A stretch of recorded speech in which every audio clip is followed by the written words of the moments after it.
Bismillahirrahmanirrahim. Assalamu alaikum. Welcome everybody to this very wonderful webinar.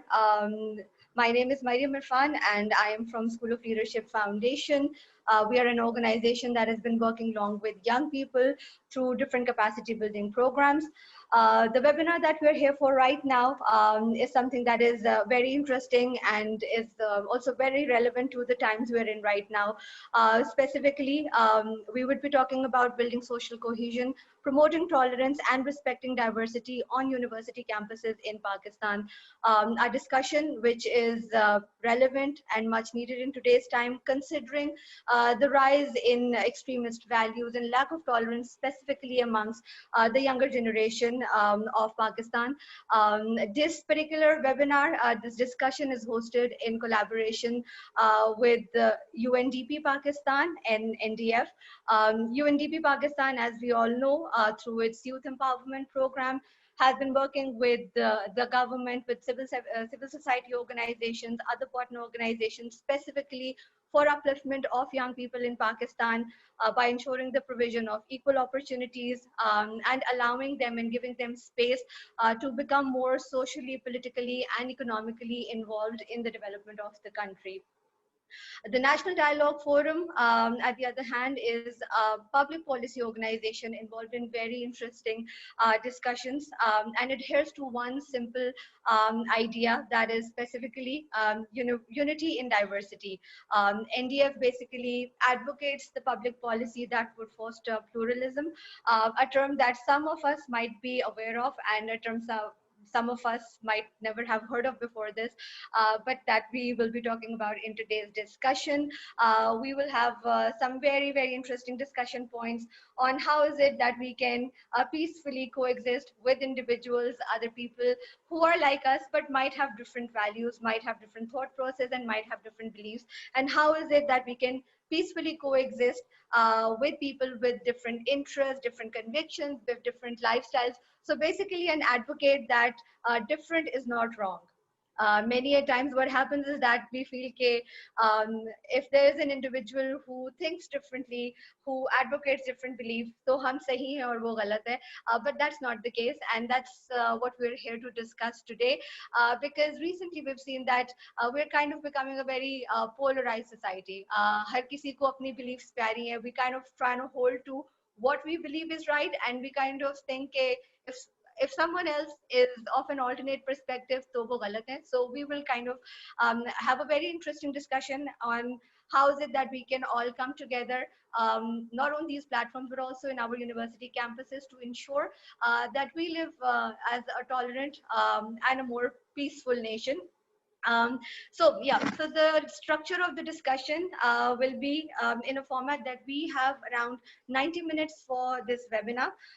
In this webinar, we will start by unpacking the concept of what social cohesion is, what it entails, and then to identify the underlying reasons of why maybe there is an increase in association to extremist or radical ideologies in young people in Pakistan. And then with the help of our panelists, we will come on to discussing how this could be mitigated and then move on to some policy recommendations as to what can help us start our journey toward becoming a more socially cohesive society, something which is more unified, where differences of opinion are respected and are not taken as threats.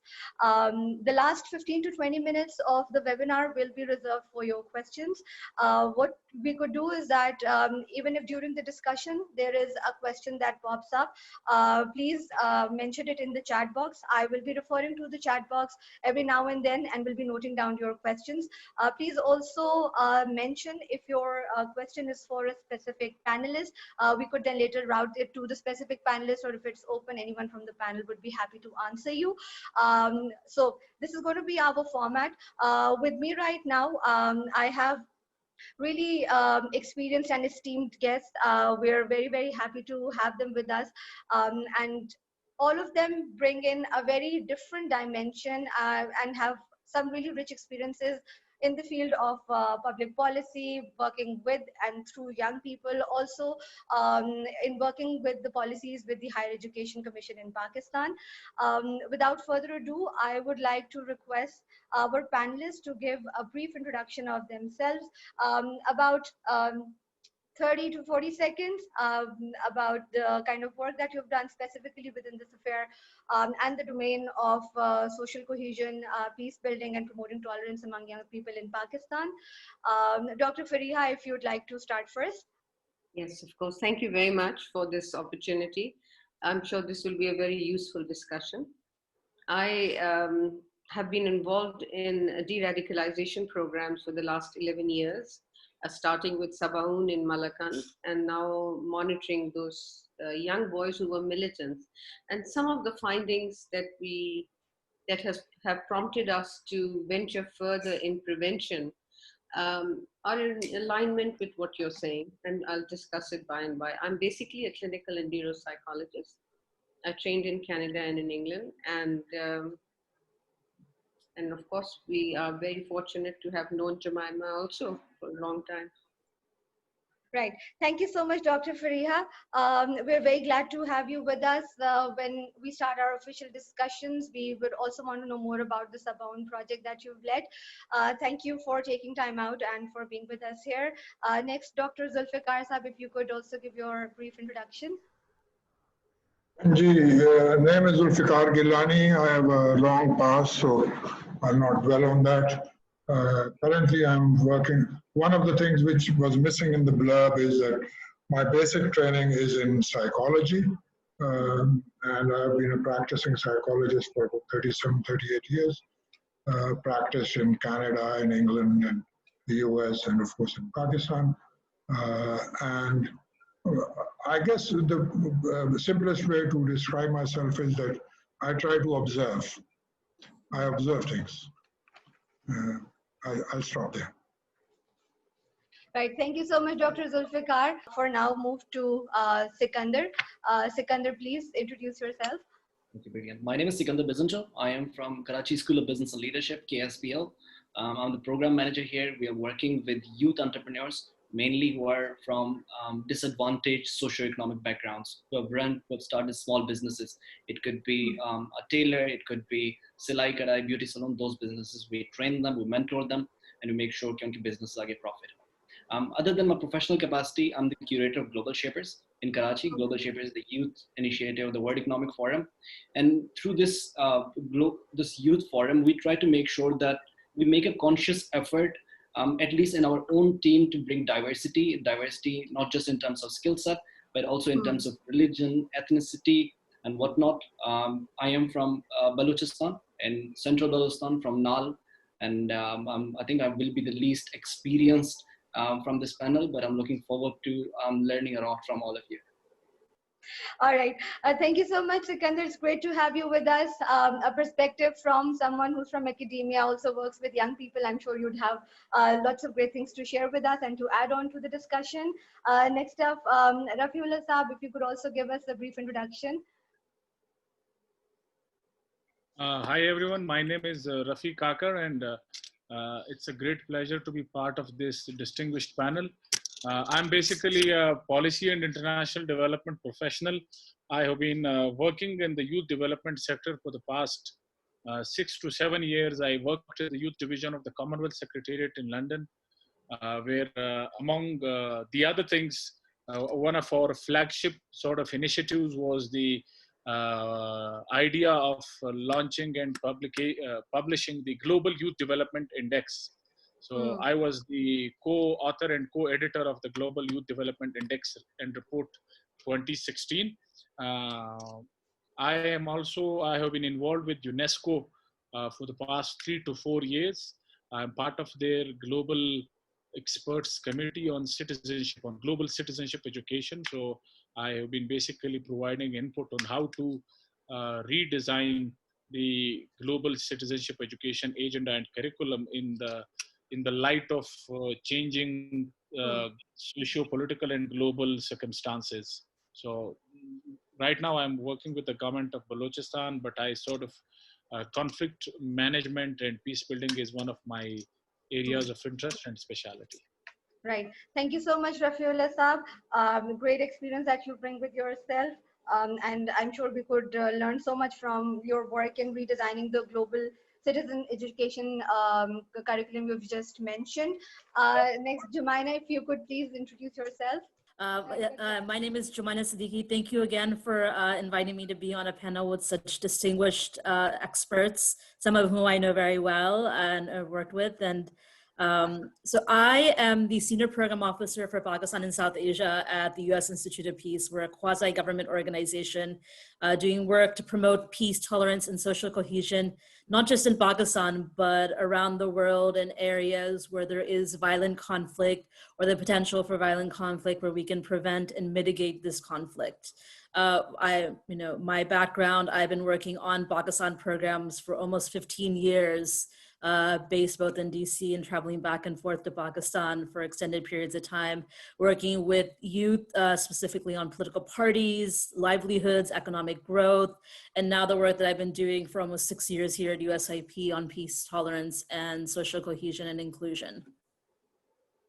Right. Thank you so much, Amina. You bring in lots of experience, lots of cross-cultural exchange, I believe, with yourself as well. So we do have a very interesting list of panelists. All of you come from very, very different backgrounds. I suppose we will have a very healthy and productive discussion for the next 1 hour. Moving on. So in recent times, we've seen this emerging trend in Pakistan where young people are now becoming extremely vulnerable to some radical ideologies. If it becomes to maybe ideologies that are related to either religion, their socio-cultural values, their ethnicities, but whatever it is, I feel that we are becoming more intolerant towards differences in opinions. And the alarming part of all of this is that this intolerance and this rise in extremist values, or the inclination towards association towards the radical cause, it's not just restricted towards what you might think of maybe in the madrasas, or individuals who are from maybe underprivileged backgrounds, who do not have access to a lot of means and resources. But then this trend is also on the rise with students and young people who are studying in very modern, as we may call them, institutes, in educational institutes. We've seen this in examples in cases of the assassination of Sabeen Mahmood, also Mishal Khan's case. So we feel that there is a lot of I don't know, hatred that is kind of springing up. There is a lot of animosity amongst young people.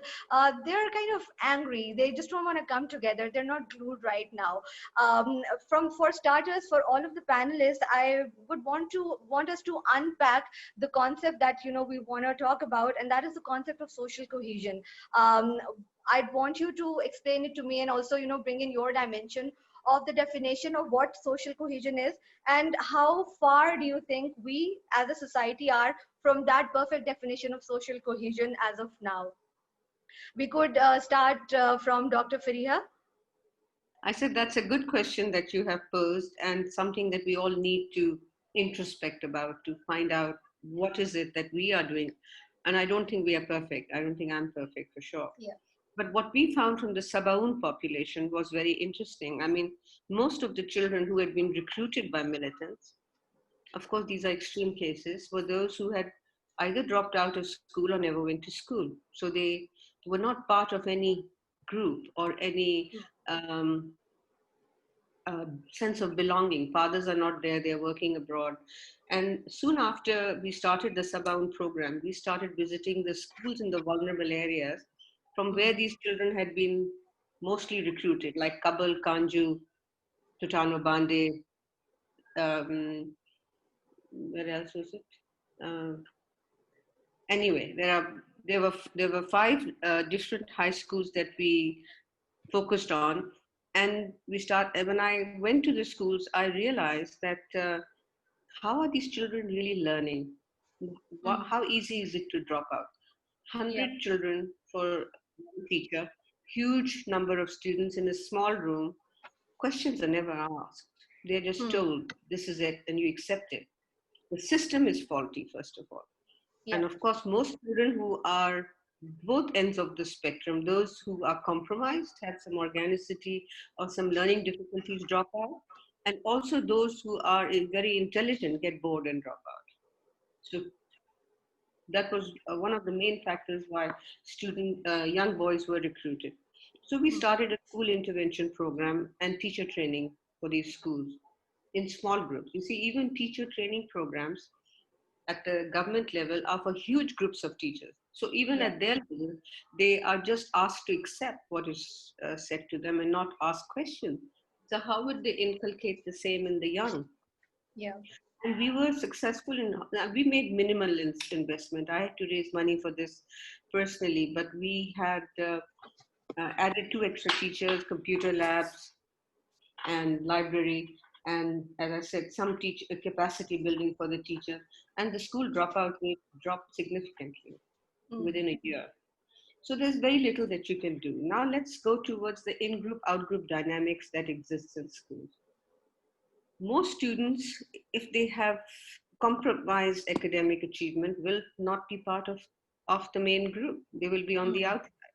And this dynamics creates its own tension, binary thinking, us versus them, your thinking versus my thinking. Yeah. And this has to be discouraged. And the teacher's role, I feel, is extremely important in this at that age.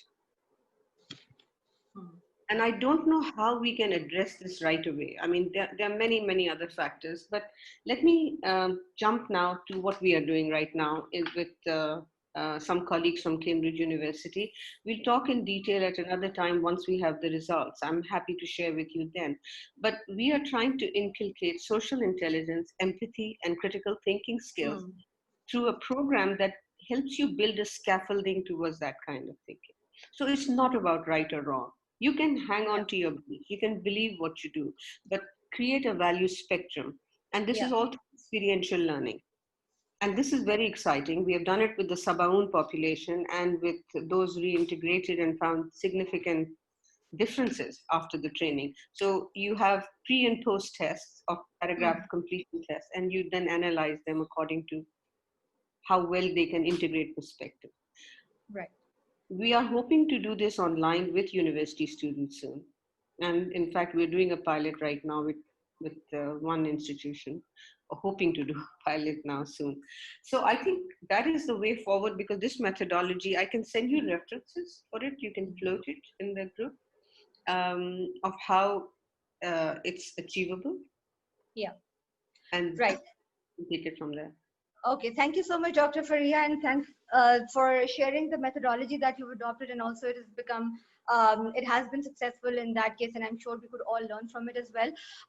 For the other panelists, I'd like us to, talk more about what social cohesion is to us as of this point in time, and how far are we from the definition, the perfect definition of social cohesion that exists in our respective minds, to what the reality is currently in Pakistan, and specifically the younger lot that is enrolled into universities.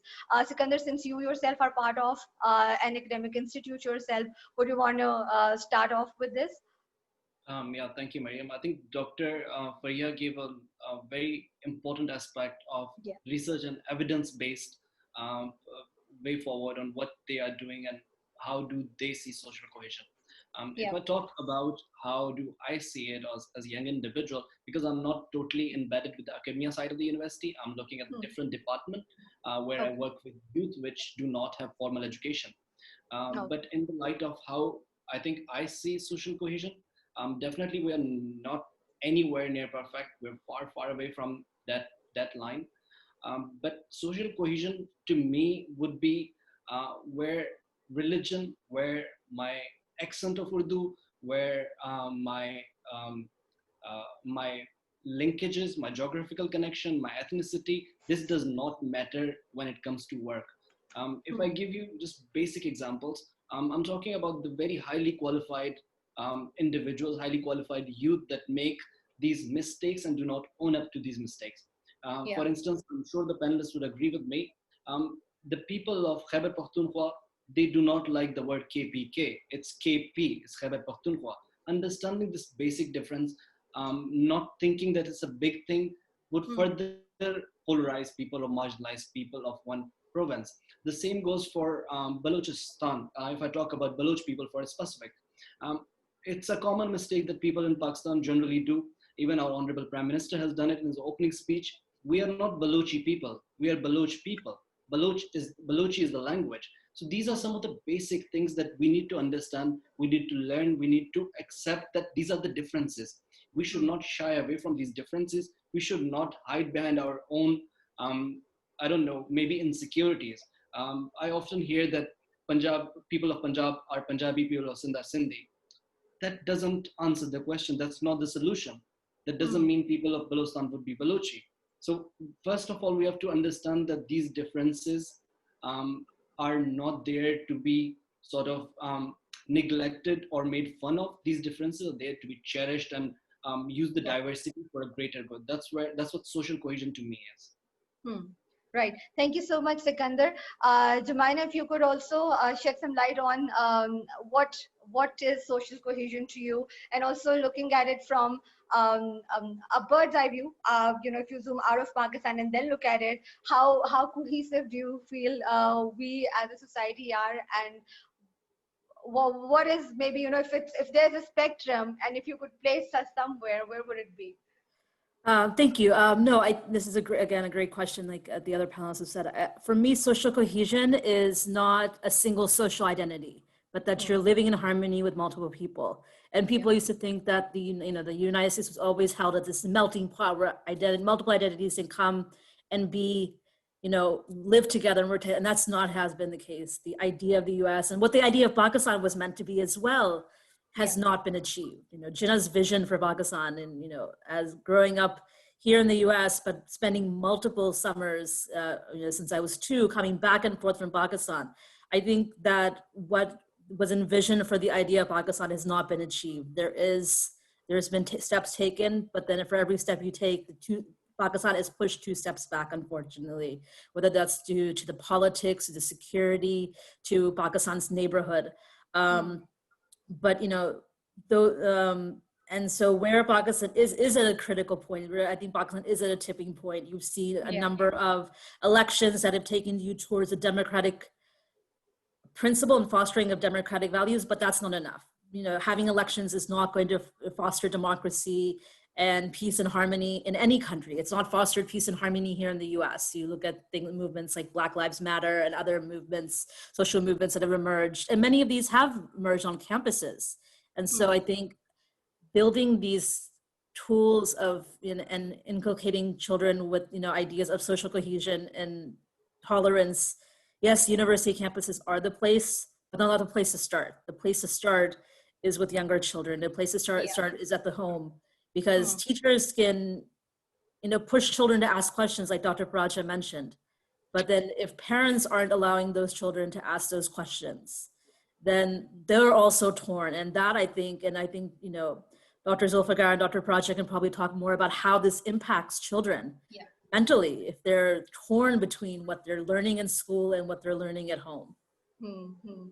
And I feel then there's a lot of difference between what maybe you're learning in terms of maybe reading and writing, and also what you are seeing in practice.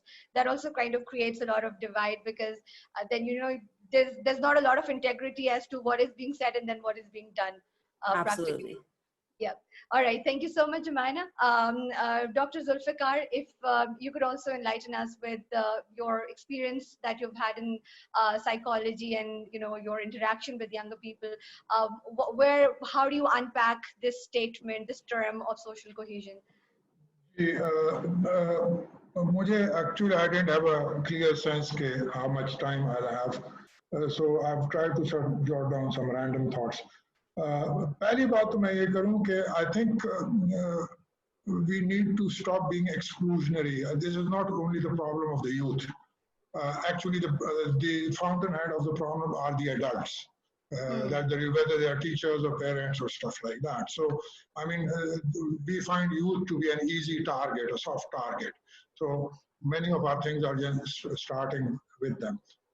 This sort of, I think when Dr. Jomana Siddiqui sort of said where to start, Being a psychologist, I think one has to start from the individual. Now, I think one has to be clear about mitigation and understanding. So I think we usually are confusing those two things, and we're jumping to mitigation without really understanding what is leading. I'm not talking about, by the way, social cohesion per se, because I really have not a very good understanding of that. My focus is on I don't like the word using one word, because intolerance and tolerance are a continuum. So each one of us has a level of intolerance, and every human being falls on a certain continuum. When I try to understand what are these sort of psychological ingredients which factor into greater intolerance. I mean, if we go towards intolerance, the ultimate extreme of intolerance is usually the term extremism is used. So there are certain ingredients which are I think which comprise intolerance. One is the whole issue of empathy. People who are higher on the intolerance scale are lower on the empathy scale. Then there is the intolerance of different views. And most people, myself included, when I feel that someone is differing and my intolerance thing pops up, I feel that they are misguided or ignorant or evil, and I accuse them of all sort of things. And I also believe that they need to be shown the right path, or they need to be punished, or they need to be eliminated. Usually intolerant people are much more passionate about their own views and beliefs. And they as equally passionately undermine the different views. So they hold to their own views and things very passionately, and they also have a tendency to what I call, which is very common in all of them, including myself, all of us, which is demonization and idealization.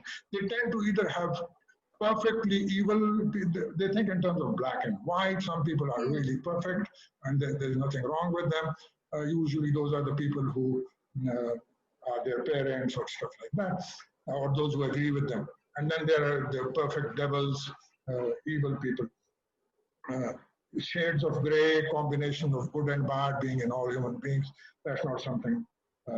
They also seem to be incapable of dispassionately examining themselves. And that is one bigger thing. They also tend to deny any concrete evidence which goes against their beliefs. So, there is a self-fulfilling vicious circle of perpetuation of their beliefs, because any evidence which contradicts their beliefs or demands softening of their belief, they just reject it outright. And they also have blind acceptance of all the things which confirm their beliefs. Yeah. So, Dr. Zulfiqar, I would also want to kind of, bridge it up with what Dr. Fariha said about younger people having association or wanting to associate towards radical ideologies. Does it something to have when young people or individuals do not feel strongly connected, to a particular group, a particular class, or maybe people who are around them at many a times, and kind of have feelings of isolation, and would then want to associate with something that might come out as the radical cause, but because it gives them a sense of being involved, of sense of belongingness. Yeah. The social, I was just talking about the psychological sort of ingredients. The social aspects of it as to their socioeconomic status, or the dysfunction in the family, or their sense of not feeling belonging to something. Those are obviously very important contributors. They definitely do contribute to those things. I just try to stop here. One thing which I want to say is that, look, the intolerant person doesn't choose to be intolerant. Okay, it's not a choice which people are making. Okay, they are being raised in a particular environment, and a certain. I mean, what is happening is it's an outcome of the socio-cultural environment in which the child is being raised, which is true for all of us, by the way. I mean, whatever our characteristics are, they are embedded in where we are coming from. So it's not like there's something which a person has chosen and someone can erase it. That's really that's not okay. It's kind of that we are kind of nurtured into it. Exactly. Just one little issue. I mean, these days, this is something which I'm a little obsessed with. So I thought I'll share it with all of the colleagues. We just sort of circulated a new undergraduate education policy. उसका इसके साथ link ऐसे बनता है कि उसमें हमने 2-3 चीजें रिक्वायर की हैं जो पहले नहीं पढ़ते थे बच्चे हमारे बच्चे या बच्चियां एक तो जी Yeah, if I may, because I do have that as a set of questions once we are through with certain questions with the panelists. And yes, the policy question is what I would want you to just hold on to for just a little while, because I will be coming back at you with the same set of questions where we want you to elaborate and educate us more on what is it that is currently being done by the government, because also you work as a consultant with the HEC as well. So we'd like to know more about that. I will just for now move to the other speaker, Rafiullah Saab. If you could also, in your experience, share with us what is, we're just kind of unpacking it, and that you're the last one to be talking about it. How is it that you feel the terms of social cohesion, tolerance, and respect are taken as or understood by people in our country, and how far we are from the nice textbook definitions of how we'd want to be? Thank you very much, Mariam. I would quickly first comment on what does the existing evidence tell us about the causes of radicalization or young people turning to violent means to achieve whatever goals they have in mind. As part of the Global Youth Development Report, we did extensive research on this, and the key findings in 2 or 3 lines were, and some of these have already been spoken about by other panelists. So the first is that there is no single causal pathway that can define the process of radicalization or the process of young people's journey towards violence. 2, context matters a lot. The combination of individual and structural factors that motivate young people to participate in violence varies significantly across contexts. So context is important. Third, the evidence about the role of socio-economic factors, particularly poverty and unemployment. I think we have lost Rafiullah Saab. Yeah. Okay, so I think there's been a problem in the line, but we'd take it up from him as soon as he joins. For now, Sikandar, I have as a series of questions, and we were just reading through it when I was also preparing for the webinar, that almost 50% of the students of the urban educational institutes have received an invite to join a violent extremist group. That is a very alarming percentage to have come across. And I'll also pose this to our other panelists as well. Some of you work directly with the higher education institute. Some of you work as partners to the institutes. Zulfiqar Saab works as a consultant to the HEC.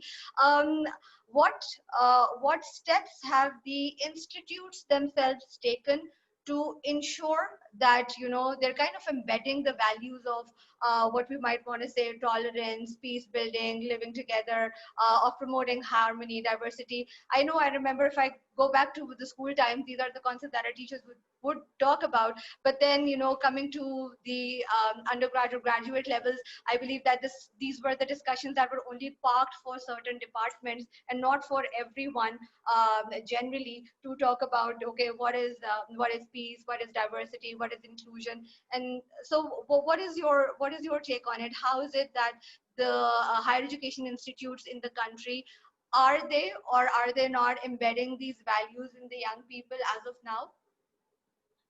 Mariam, that's a very interesting question, and we see this as a growing trend. But first, we have to ask ourselves a question: where would the extremist mindsets they want to exploit? They would want to exploit where the population is vulnerable, and unfortunately, Yeah. we see the top-notch institutes in our country, even the population there are becoming more and more vulnerable. The reason being, there's a big disconnect between people. They are into their own silos, own groups. If I give you examples from the top institutes, even in Punjab, in Lahore. So if you go in a government institute or in a private one, you see groups of people. You see a group from Balochistan, you see a group of students, young students from Gilgit, you see a group of Pashtun students, you see a majority of Punjabi students in different groups. You don't see students, you don't see them as one collective body, you see them in silos. When these polarization, when uh, uh, these these differences are so prominent, that is what the extremists exploit. They exploit on different regions. They exploit on your socioeconomic situation. They exploit on your ethnicity. They exploit on your religion as well, or majorly on the sect as well. Even that has become a prominent tool for exploitation. I do not think that our higher institutes are doing a lot, to be honest. There's a lot more to be done. For instance, the concepts of collective work, the concepts of social cohesion are amazing, but these concepts cannot be understood if they're not implemented. For instance, a student from Peshawar will not get to hear about the Sindh's problem or what the Sindh's culture is till he actually comes and visits a university in Sindh. So everybody, even in the wider world, if we see, exchange programs are very much common. When I was doing my bachelor's in Malaysia, I went to Denmark for an exchange semester for 6 months just to get a hold of what Danish culture is, what European culture in general looks like. I'm not saying send your students abroad. Maybe that's a far-fetched idea, but at least send them to different provinces. Get people from different provinces to come to Sindh, Balochistan, KP, and Punjab to get to know about such cultures. So I think there's a big lack of the implementation from the higher education at this moment. The ideas are there, the paperwork is there, the curriculum might be there, but implementation is not there, unfortunately, not yet. Right. Okay. Thank you so much, Sikandar. It's a very valid point. We have Rafisa back with us. So Rafisa, if you want to continue with what you were saying, and then we take it from Can there. you hear me now? Yes. So I would start from where I left. So the last 2 points I wanted to make was about that social factors such as poverty and unemployment, they are important, but they alone do not explain why young people turn to violence. The evidence on this is very mixed. Governments and donors need to factor in this sort of observation while designing PVE or PVE programs and initiatives. Lastly, there is a lot of evidence that issues of identity and belonging are very important. And that probably explains why young people from all socioeconomic backgrounds participate in violence. And in the context of Pakistan, to be more specific, I think it's exclusionary discourses, majoritarian narratives and exclusionary discourses around gender, around sect, around religion, and around ethnicity that are important for marginalization of young people, and that explain why some people turn to violence. And to be more blunt and candid, I think the education system of Pakistan has a big role in the promotion of exclusionary discourses. To begin with curriculum, I have been working on curriculum. I have worked with some organizations and UNESCO as well. The curriculum, I think the biggest source of these discourses in the context of Pakistan is curriculum, and there is a lot of literature available on this. University campuses, pedagogy, or the role of teachers, all of those are important. But if the content, that the exclusionary content is there in the curriculum, I think the effectiveness of pedagogy, teaching practices will be very limited unless and until we change curriculum. And to conclude, I am very pleasantly surprised to hear about your work, Dr. Feriha Paracha Sahiba. I know about Sabawoon, and probably we have met at a UNESCO conference in New Delhi, I think. I know about your work, but I'm pleasantly surprised about your work on empathy. Probably you talked about empathy, because for the past 2 years I have tried and tested an approach which focuses on how to use emotional intelligence to build resilience in young people against violent narratives, extremist narratives. And I have piloted it in one of USIP supported project launched and implemented by NDF, in which basically what I have tried is using concepts of emotional intelligence such as empathy, but I focus more on privilege. How making young people aware of the different kind of privileges, and that makes them more sort of humble human beings, more self-aware, self-awareness through privilege check. And trust me, I mean, I have experimented it with students all across Pakistan, and the results have been tremendous. Making young people understand their privilege, and then improving their understanding of their self, their different identities, the different hats that they wear, and then the way they look at the world, the sense of entitlement goes away. It makes young people more humble, and also it makes them question these exclusionary narratives around different identities. So I'm pleasantly surprised that another organization is working on this. I have been designing this sort of small course in my personal capacity and based on my own experiences and personal transformation. And I'm glad that it is being taken up at a larger and sort of macro level by an organization. Thank you. Right.